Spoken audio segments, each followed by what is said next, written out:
आपके स्वयं पाक घर में एक बहुत अच्छी औषधि, बहुत ही अच्छी, उसका नाम है दूधी भोपड़ा।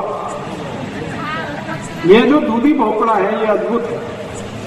इसकी भाजी आप खाते हैं रोज, बहुत अच्छा है, तरकारी खाते हैं, बहुत अच्छा है। लेकिन अगर इसका रस पिए दूधी भोपड़े का, तो आपके शरीर की 15 बीमारियों को अकेला दूधी भोपड़े का रस ठीक कर देता है। सबसे खराब बीमारी जिसको हृदय घात आप सब समझते हैं, हृदय घात, हार्ट अटैक, कार्डियक अरेस्ट जिनको भी हुए या हुआ है या होने की शक्यता है, उन सब की सबसे अच्छी औषध है दूधी भोपड़ा। दूधी भोपड़े का रस। क्या करना है? दूधी भोपड़े को काटना छोटा छोटा पीस, फिर चटनी बनाना, फिर उसको कपड़े में निचोड़ के रस निकालना, नहीं तो मिक्सर में सीधे छोटे पीस काट के रस निकल सकता है। अब ये जो दूधी भोपड़े का रस है, इसमें थोड़ा कोतमीर का रस मिला। 1 गिलास दूधी भोपड़े के रस में आधा चम्मच कोतमीर का रस, फिर इसी में आधा चम्मच पुदीने का रस मिला, पुदीना, फिर इसमें आधा चम्मच आल का रस मिलाना, अदरक, थोड़ा इसमें तुलसी का रस भी मिला सकते हैं, आधा चम्मच, और ये सब मिला के जो रस तैयार हुआ इसको सुबह सुबह पीना। तो इससे क्या क्या ठीक होने वाला है? हृदय घात कितना भी खराब स्थिति का हो, 3 महीने अगर किसी ने सतत ये पी लिया, उसको जिंदगी में दोबारा हृदय घात कभी नहीं होगा। और डॉक्टर अभी कहता है आपको कि ऑपरेशन करा लो, कल करा लो, नहीं तो परसों आपको हार्ट अटैक आ जाएगा। आप डॉक्टर को नमस्ते करके घर आ जाइए और उसी दिन से दूधी भोपड़े का रस पीना शुरू कर दीजिए। 3 दिन भी अगर पी लिया तो मेरी गारंटी है कि अगले 30 साल हार्ट अटैक नहीं आएगा, कभी भी नहीं आएगा। तो हृदय घात की सभी बीमारियों में सबसे अच्छी औषध है दूधी भोपड़े का रस। कभी कभी डॉक्टर आपको यह कहता है कि आपके हृदय में ब्लॉकेज है, आर्टरीज आपकी ब्लॉक हो गई है, 90% ब्लॉक हो गई, 2 आर्टरीज, फिर बोलेगा एक तीसरी वाली 70% ब्लॉक हो गई, तो भी डॉक्टर को नमस्ते करके घर आ जाए। वो तो बोलेगा अभी ऑपरेशन करा लो, नहीं तो कभी भी मर जाओगे। तो डॉक्टर को कहना कि जीना मरना सब ईश्वर के हाथ में है, आपको नमस्ते, आपने हमको सुझाव दिया, धन्यवाद। घर आके दूधी भोपड़े का रस चालू कर दो, दोबारा उस डॉक्टर के पास जाने की गरज ही नहीं पड़ेगी। 40 मिनट तक कुछ खा नहीं सकते। दूधी भोपड़े का रस लेने के बाद 40 मिनट तक कुछ खाना पीना नहीं, 40 मिनट बाद कुछ भी खा पी सकते नहीं, बिल्कुल नहीं। मैंने बोला क्या नमक? मैंने बोला कोतमीर का रस, मैंने बोला पुदीने का रस, मैंने बोला आल का रस, मैंने कभी नहीं बोला इसमें नमक मिलाना। अगर मिलाना होता तो मैं बोलता। नमक मिलाया तो उसका सब ताकत खत्म हो गया, नमक नहीं मिलाना। जी नहीं मिला तो कोतमीर का चलेगा, कोतमीर का भी नहीं मिला तो तुलसी का रस तो कभी भी मिलेगा, उतना तो डाल ही दीजिए। आल का रस तो कभी भी मिलेगा, उतना तो डाल लीजिए, चलेगा। पत्ते डाल दीजिए, मिक्सर में जब पीस रहे तो पत्ते सीधे ही डाल दीजिए तो भी चलेगा।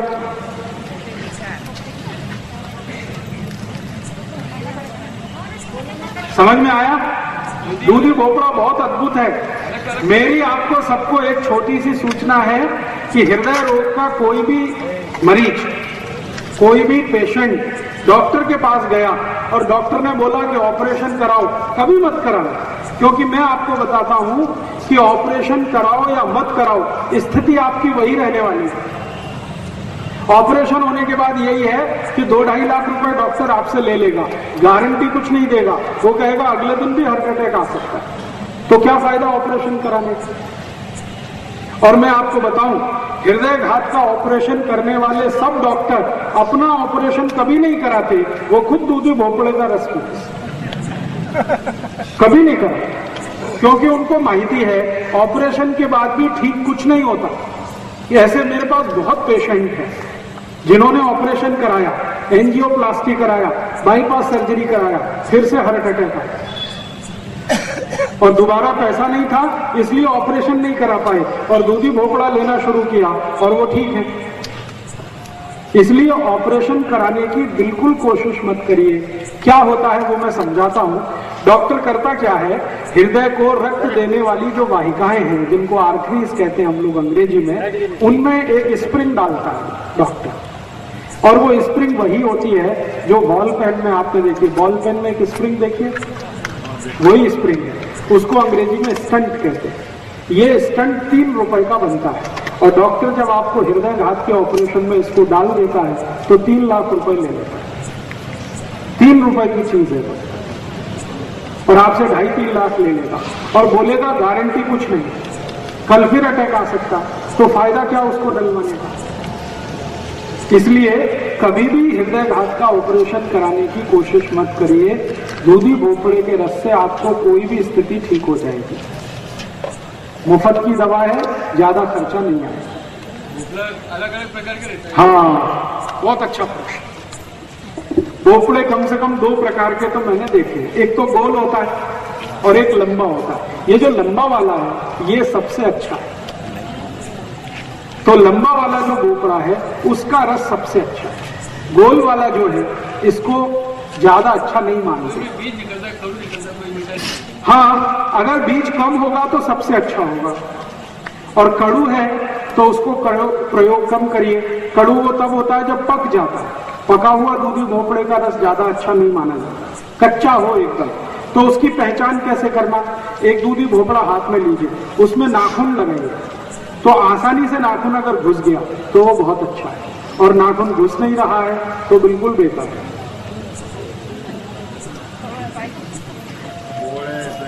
ठीक है, आगे चले, चलिए जी। निरोगी मानस भी इसका रस पी सकते, बहुत अच्छे से पी सकते। अगर निरोगी मानुष इसको पिएंगे तो क्या होगा, शरीर के अंदर जितनी भी टॉक्सिक वेस्ट को क्या कहना चाहिए, विजातीय द्रव या विजातीय तत्व जो शरीर के अंदर घुसे हुए हैं, जिसको जहर कहा जाता है, दूधी भोपड़े का रस इस पूरे जहर को पेशाब के रास्ते निकाल देता है। ये शरीर की ऐसी सफाई करता है जैसे कोई नहीं कर सकता। बहुत अच्छी सफाई करता है, रक्त की सफाई करता है, जॉइंट्स जितने भी हृदय के आसपास के वहां सफाई करता है, शरीर के जितने भी जॉइंट्स है वहां सफाई करता है, बहुत अच्छा सफाई करता है। जैसे किसी गाड़ी को ओवर हालिंग करते हैं ना, वैसे दूधी भोपड़ा शरीर के अंदर की ओवर हालिंग करता है। भाई इसको जरा बंद कर। हाँ, पानी डाल के ना पिए तो अच्छा है, और अगर कोई मजबूरी है तो थोड़ा पानी डाल दीजिए, ज्यादा मत डालिए। इतना मत पानी डाल दीजिए कि भोपड़ा ना रहे, पानी ही रह जाए। थोड़ा सा मामूली उतना। जब आप उसको पीस रहे हैं तो थोड़ा पानी तो लगेगा, बिना पानी के पिसेगा नहीं, उतना पानी। तो एक बार लेने बाद में और बार-बार ले सकते हैं? बार-बार माने हर महीने में 30 दिन होते हैं, 30 दिन रोज सुबह 1 गिलास पी सकते हैं। अगर आप स्वस्थ हैं तो 200 मिलीलीटर का गिलास इतना काफी है, और बीमारी वालों को 300 मिलीलीटर। साल भर लेना? साल भर ले सकते हैं, कोई हरकत नहीं, कोई तकलीफ नहीं।